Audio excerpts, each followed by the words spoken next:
In the early summer of 1942, while the smoke of World War II primarily swirled over Europe and the Pacific, the American mainland, far across the Atlantic, was not entirely unaffected. Historians have named that brief but dramatic period Operation Pastorius a sabotage attempt by Nazi German intelligence specifically targeting the American economy and civilian infrastructure. Every aspect of the operation reflects the haste of the German intelligence system, the planners' misjudgment of American intelligence and social conditions, and how the will of one individual altered the course of the entire plan. Operation Pastorius was not a distant legend, but a historical event with a clear time, place, people, and legal consequences. It cast a wartime shadow back onto the American mainland, brief yet with far-reaching consequences. The origins of Operation Pastorius can be traced back to the dramatic shifts in the global war situation from late 1941 to early 1942. Japan attacked Pearl Harbor on December 7, 1941, and the United States subsequently declared war on the Axis powers. On December 11, Germany declared war on the United States. This was followed by a determination from the German High Command to extend the pressure of the war to North America, aiming to disrupt American industry, supply lines, and psychologically damage the American public. Abwehr, the German military intelligence agency, under the direction of Wilhelm Canaris, was tasked with planning and carrying out sabotage operations against the United States. Drawing on practical experience, the planners named the mission Pastorius, after a symbol of German immigrants in the 16th-18th century immigration history, intending for Germans or those familiar with American affairs to infiltrate and carry out sabotage under the guise of returning home or returning to America. To achieve this goal, Abwehr did not recruit strangers, but deliberately selected German Americans or former residents of the United States who had lived there, were fluent in the language, and had a basic understanding of the local social structure and industrial distribution. The 8 members ultimately selected were divided into 2 groups, each responsible for landing at different locations along the Atlantic coast and infiltrating inland. The first group dropped 4 members on Amagansett Beach at the eastern end of Long Island, New York, by a German U-boat on the night of June 12 to 13, 1942. The second group sent another 4 members to Ponte Vedra Beach near Florida by another U-boat on June 16. The names of the 2 groups are clearly documented: George John Dash, Ernest Peter Berger, Herbert Hans Haupt, Heinrich Harm Heinck, Edward John Curling, Hermann Otto Neubauer, Richard Quirin, and Werner Thiel. Most of them had lived or worked in the United States. Some had joined pro-Nazi organizations of German descent, while others held U.S. citizenship or had served in the U.S. military. In training camps within Germany, these individuals underwent weeks of intensive sabotage training. At these camps, they learned the manufacture and installation of explosives, arson, and delayed action detonators, vulnerability analysis of railway bridges, power plants, aluminum and oil refining facilities, and practical skills in identity theft and infiltration. The training also emphasized psychological preparation, how to maintain a pre-arranged cover during capture or interrogation, and how to blend into the public as ordinary immigrants or business travelers to conceal their true purpose. Although they were trained to be loyal saboteurs, the differences in their political stances, life experiences, and psychological resilience were vast, differences that would become a turning point once the operation entered the American mainland. The specific details of the landing operation are recorded clearly and ruthlessly. Late on the night of June 12, U-202, which was directing the landing, approached the coast of Long Island. 4 saboteurs, wearing standard German naval raincoats and hats, landed in a rubber boat. They chose to land in uniform, as the Germans intended. If captured, they could claim to be combatants rather than spies, thus securing prisoner of war treatment. However, the first problem arose during the landing. Burying their belongings after landing was not entirely concealed at night, and their actions after leaving the beach were noticed by patrolling Coast Guard personnel. John Cullen, a Coast Guard sailor patrolling the beach that night, discovered unusual footprints and figures in the darkness. His suspicions led him to initially let these strangers, who claimed to be fishermen, go, but he immediately reported his discovery to his superiors, prompting further investigation into the initial leads. Although Karen did not directly capture this group, his vigilance became a link in the FBI's investigation chain. The landing on the Florida coast went relatively smoothly. On June 16, another group of 4 landed on Ponte Vedra Beach. Dressed in civilian clothes or light clothing, they quickly concealed themselves and then split up, traveling by land to Midwestern and northern cities, attempting to establish bases in industrial areas, contact accomplices within the United States, or gather intelligence on targets. The plan included some members traveling to key industrial and transportation hubs during the war, such as Chicago, Cincinnati, Pennsylvania, and Ohio, to search for sabotageable railroad bridges, power plants, oil refineries, and aluminum plants. Aluminum, steel, and power generation capacity were crucial to the war effort. The overall objective was to weaken the speed of military production and the smooth flow of logistics within the United States through a series of targeted sabotage and arson operations. However, the operation immediately exposed several cracks between the plan and reality. First, the German assessment of the team members was severely inadequate. George Dasch was the most crucial figure. He had lived in the United States for a long time and was familiar with the local environment, but he was not a loyal supporter of the Nazi regime itself. After landing, he quickly became uneasy, fearful of the extreme danger he was in and wavering in his moral stance and rejection of indiscriminate harm to civilians. Dasch and another selected member, Ernest Berger, secretly conspired after infiltrating, and Dasch ultimately persuaded Berger to surrender to the American authorities, exposing the entire operation in an attempt to prevent further civilian harm. This choice was a historically unexpected turning point. A group originally sent to the American mainland as an external sabotage force had their fate abruptly changed due to the change in the hearts of a few. Dasch's surrender and motives have been repeatedly examined and described by historians and journalists throughout history. Dasch's actions were not a heroic, one-step surrender, but rather a process filled with hesitation. Initially, using the alias Pastorius, he called the FBI from the New York liaison office, reporting that he had just arrived in the United States from Germany and vaguely mentioning important information. This call was considered by some in the New York local office to be rambling nonsense and did not immediately attract the attention of top leadership. A few days later, on June 19, Dasch personally traveled by train to Washington, D.C., to visit FBI headquarters. He presented the assistant director with credible evidence, including a large sum of cash used in the operation, and detailed the landing site, U-boat involvement, and the specific direction of the sabotage target. This direct intelligence convinced the FBI that they faced a real threat. Based on this intelligence, the FBI quickly coordinated with the Coast Guard and local police departments to launch an arrest operation and track down and apprehend other personnel, ultimately killing and capturing all 8 saboteurs within a few days. Subsequent official FBI accounts, news reports, and trial materials extensively document this part of the operation. What followed was a major legal and policy decision. News of the capture of these saboteurs reached the White House and the Department of Justice. The Roosevelt administration faced the question of how to try such individuals who had committed acts of sabotage on homeland, whether in uniform or not, and who were not typical conventional combatants. The choice of judicial approach was not merely a technical legal issue. It involved wartime presidential power, the boundaries of jurisdiction between military courts and the civilian justice system, and how to treat unlawful combatants. The federal government decided to try the 8 arrested individuals in a military court.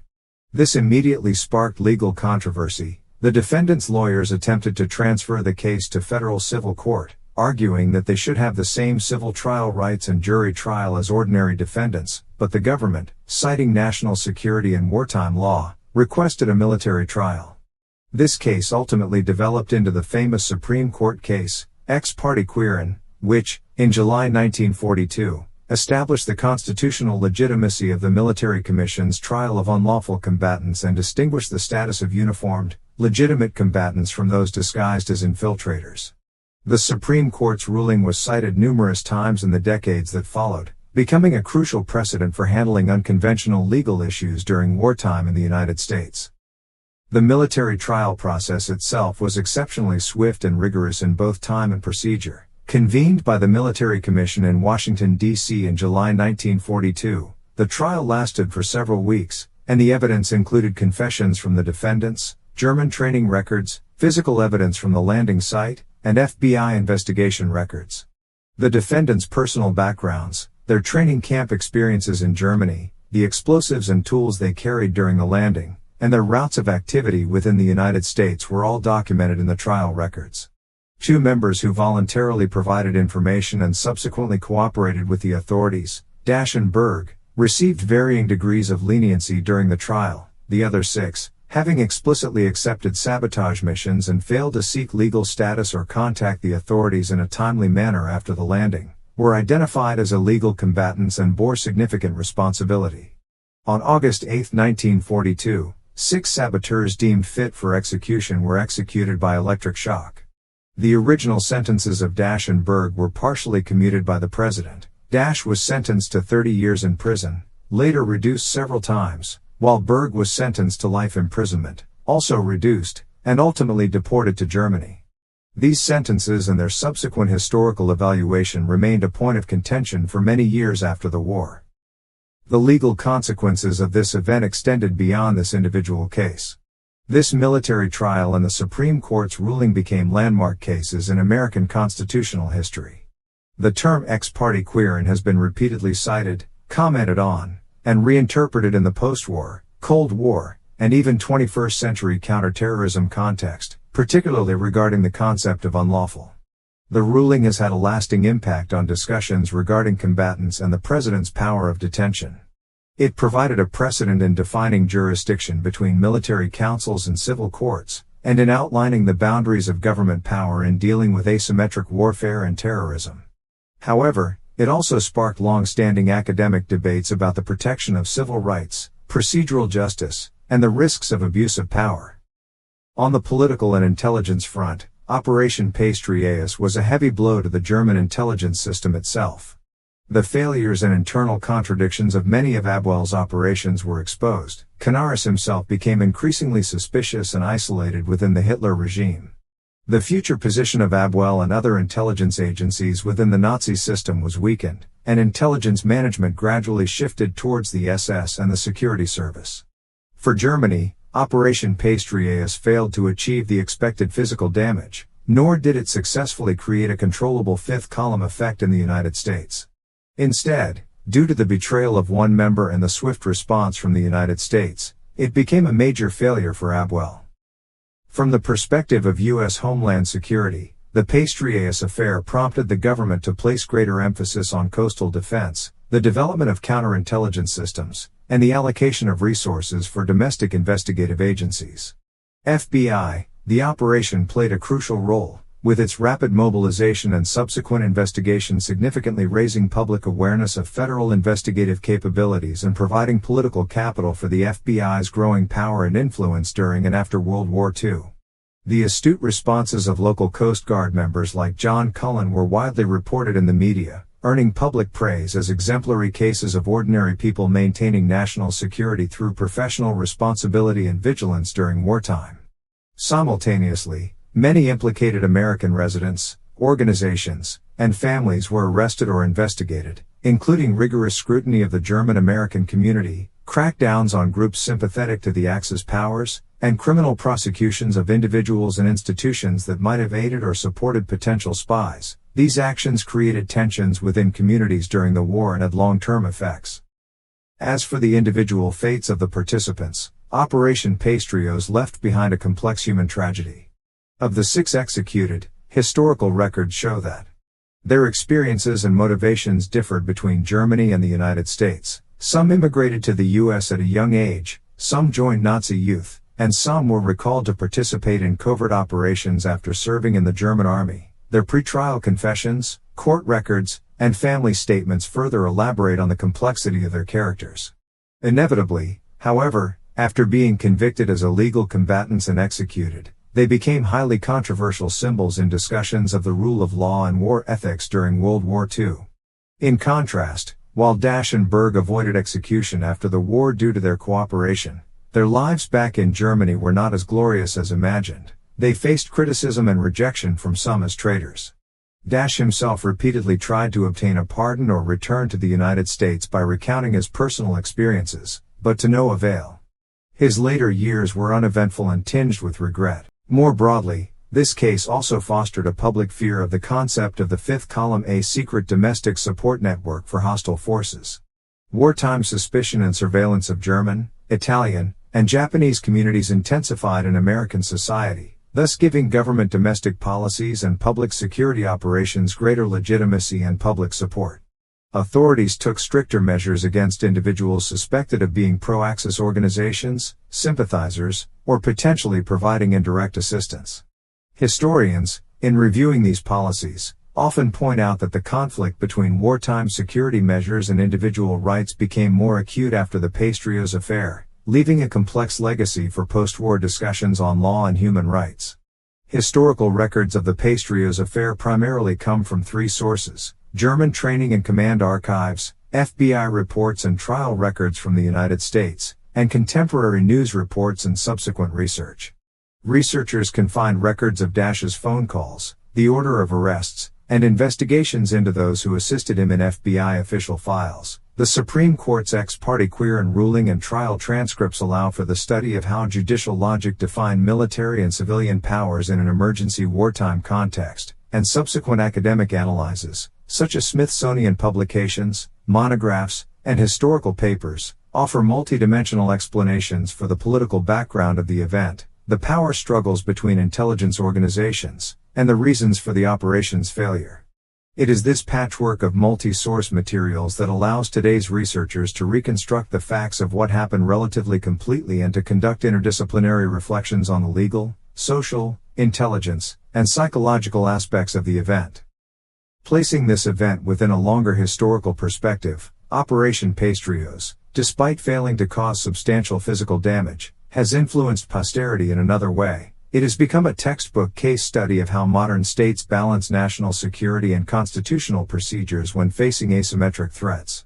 Ex parte Quirin's arguments and judicial logic were revived in the late 20th and early 21st centuries due to the War on Terror.